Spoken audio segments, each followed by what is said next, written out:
Hi friends, మీకోసం ఈరోజు కొబ్బరి కారం పొడి చేస్తున్నాను. కొబ్బరితో కారం పొడి చాలా బాగుంటుందండి. అట్లల్లోకైనా, ఇడ్లీల్లోకైనా, ఏ టిఫిన్స్లోకైనా, అన్నంలో, పప్పులో తినచ్చు. బాగుంటుంది, ట్రై చేయండి. అసలు 3 ఇంగ్రీడియంట్స్ ఉంటే చాలు, ఈ కారం పొడి ఈజీగానే రెడీ అయిపోతుంది. చూద్దాము ప్రాసెస్. ఎండు కొబ్బరి రెండు చిప్పలు ఉంటాయి కదా, అవి తీసుకున్నాను.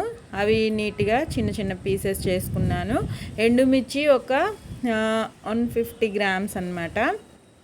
ఉప్పు తగినంత. ముందుగా ఎండు కొబ్బరిని మిక్సీలో వేసేసుకొని మెత్తగా పౌడర్ చేసుకొని పక్కన పెట్టుకుందాము. ఎండు కొబ్బరిని ఇదిగోండి ఇలా పౌడర్ చేసుకొని ముందుగా పక్కన పెట్టేసుకుందాము. నెక్స్ట్ మన ఎండుమిర్చి ఉన్నాయి కదా, అవి కూడా ఇదే మిక్సీ జార్లో ఎండుమిర్చి వేసేసుకొని అవి కూడా మెత్తగా పౌడర్ చేసుకుందాము. ఉప్పు వేసుకుందాము. ఉప్పు తగినంత వేసుకోండి. పెద్ద స్పూన్తో 1 స్పూన్ అంత వేసుకున్నాను, సరిపోతుంది. చూడండి, మెత్తగా పౌడర్ చేసుకున్నాను కదా ఎండుమిర్చి కూడా. అదే గిన్నెలో ఇంకా మనం మిక్సీ పట్టుకున్న ఎండు కొబ్బరి పౌడర్ని కూడా వేసేసుకొని దాంట్లో ఇప్పుడు దాన్ని ఒక్కసారి మిక్సీ పట్టుకుందాము.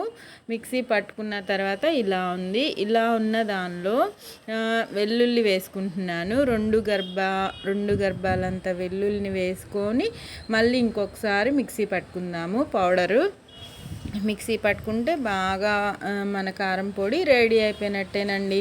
మీరు కూడా ఒక్కసారి ఇలా ట్రై చేయండి, చాలా బాగుంటుందండి. ఏ టిఫిన్స్కైనా సెట్ అవుతుంది.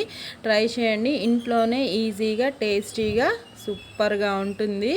మీరు కూడా ట్రై చేసి మీకు ఎలా వచ్చిందో కామెంట్లో పెట్టండి. నా వీడియోస్ నచ్చితే, నా కారం పొడి వీడియోస్ లైక్ చేయండి, షేర్ చేయండి, కామెంట్ చేయండి, సబ్స్క్రైబ్ చేసుకోండి. కారం పొడి అయితే సూపర్గా ఉంది.